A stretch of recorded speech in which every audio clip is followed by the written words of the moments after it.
Rafale घोटाले पर संसद में चर्चा हो रही थी तो फ्रांस के राष्ट्रपति का पत्र आ गया, प्रेम पत्र, और ये सर्टिफिकेट आ गया मोदी सरकार ने घोटाला नहीं किया। और आज अभी मैं आपको बताना चाहता हूं कि फ्रांस में एक ऑडिट रिपोर्ट जारी हुई और उस ऑडिट रिपोर्ट में यह माना गया कि 11 लाख यूरो का घोटाला हुआ है। और घोटाला किसमें हुआ? वो खरीदार को दिया गया है। तो मैं इस पर आपके साथ बात करना चाहता हूं राफेल के विषय में। राफेल के मामले में 8 अप्रैल 2015 को हमारे देश के विदेश सचिव एस जयशंकर, जो आज विदेश मंत्री हैं, क्योंकि 9 अप्रैल से लेकर 12 अप्रैल 2015 को प्रधानमंत्री नरेंद्र मोदी का फ्रांस दौरा था और प्रधानमंत्री नरेंद्र मोदी के फ्रांस दौरे से पहले विदेश सचिव ने कहा कि रक्षा सौदों का मामला राजनीतिक उच्च स्तर पर नहीं किया जाता है। वो पहले से ही फ्रेंच कंपनी के साथ में हिंदुस्तान इलेक्ट्रॉनिक्स लिमिटेड का सौदा होने वाला है, जो आप सब लोग जानते होंगे कि 126 राफेल का सौदा, जिसमें हमारे देश में हिंदुस्तान इलेक्ट्रॉनिक्स लिमिटेड को राफेल बनाने की तकनीक और ठेका दोनों मिलने थे। लेकिन बहुत रोचक बात है, 9 अप्रैल को भारत के प्रधानमंत्री नरेंद्र मोदी फ्रांस पहुंचते हैं और 10 अप्रैल को ऐलान कर देते हैं कि हमारा दोनों, भारत का प्रधानमंत्री और ओलांद वहां के जो राष्ट्रपति हैं, कि हमारा पूरा डील राफेल सौदे को लेकर हो गया। 36 राफेल बना करके फ्रेंच कंपनी भारत को देगी, उसमें से हिंदुस्तान इलेक्ट्रॉनिक्स लिमिटेड को बाहर कर दिया गया। और मात्र 12 दिन पुरानी कंपनी जो रजिस्टर्ड कराई गई थी अनिल अंबानी की, और अनिल अंबानी कौन? अनिल अंबानी चीन का कर्जदार और भारत के 88,000 करोड़ का कर्जदार। तब प्रधानमंत्री मोदी ने कहा था हिंदुस्तान इलेक्ट्रॉनिक्स लिमिटेड की आर्थिक स्थिति ठीक नहीं है, जिसमें 1700 इंजीनियर काम करते हैं, जिसमें 32,000 कर्मचारी काम करते हैं, जिसने 4100 से ज्यादा जहाज बना दिए और संसार में हवा में चलते हुए तेल भरने वाले संसार के 4 जहाज हैं, उनमें से एक जहाज तेजस हिंदुस्तान इलेक्ट्रॉनिक्स लिमिटेड ने बनाया।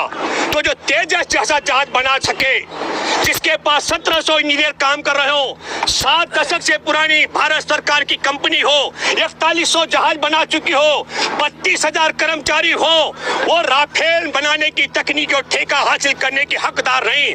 और जिसके बाप ने चाबी नहीं बनाई जहाज की, राफेल खोलने बंद करने की छोड़ दो, साधारण हेलीकॉप्टर की, उसको पहुंचने के लिए पोचा नहीं बनाया, जिसके बाप ने, जो भारत का 88,000 करोड़ का कर्जदार है, जो चीन का कर्जदार है, उस अनिल अंबानी को राफेल बनाने की तकनीक और ठेका हमारा हिंदुस्तान इलेक्ट्रॉनिक्स लिमिटेड से छीन करके और उसको पार्टनर बना दिया गया। इस क्रोनोलॉजी को आपको समझना पड़ेगा।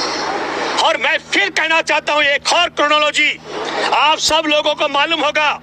4 अप्रैल को फ्रांस का अखबार पोल खोल करता है। जैसे ही ये पोल खोल होने वाली होती है फ्रांस में, आपको बता दूं, भारत की संसद में चर्चा चल रही थी कि राफेल में घोटाला हुआ, तो फ्रांस के राष्ट्रपति की चिट्ठी भारत की संसद में पहुंच जाती है। और जैसे ही फ्रांस में राफेल घोटाले की पोल खोल खुलती है, ना तो हिंदुस्तान इलेक्ट्रॉनिक्स लिमिटेड का जो पार्टनरशिप थी वो खत्म हो करके चीन के कर्जदार अनिल अंबानी के पास जा सकता था एचएल का ठेका, और ना भारत में मोदी सरकार जैसी ताकतवर सरकार की इच्छा के बगैर नक्सलवादियों के पास लाइट मशीन गन आ सकती थी।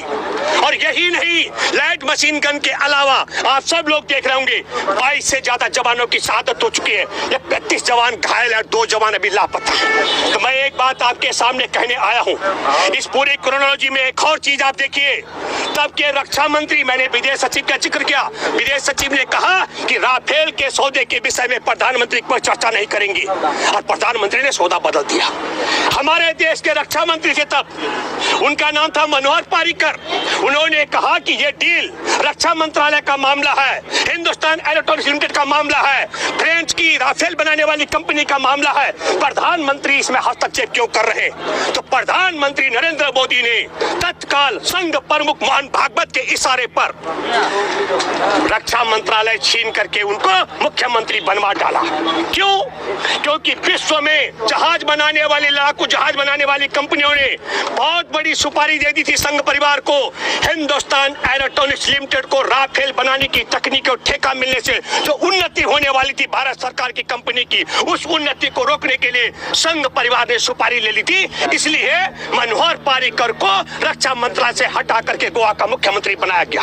और जब गोवा का मुख्यमंत्री बने मनोहर पारिकर, तो मनोहर पारिकर ने कहा, क्योंकि चर्चा हो रही थी घोटाले की, वो ईमानदार व्यक्ति था, उसने कहा इस पूरे घोटाले की सारे सबूत मेरे बेडरूम में है। और जैसे ही उनका ऑडियो वायरल होता है तो मनोहर पारिकर की धरती से विदाई हो जाती है, भगवान को प्यारे हो जाते हैं। ये सोच का विषय है, कैसा चरित्र है, कैसा संयोग है कि एक चीन का जो दुश्मन देश है उसके कर्जदार अनिल अंबानी को राफेल का ठेके पार्टनर बनाया जाता है। यह कैसा संयोग है कि संसद में सवाल उठता है घोटाले का और राफेल घोटाला नहीं हुआ, फ्रांस के राष्ट्रपति का पत्र आ जाता है।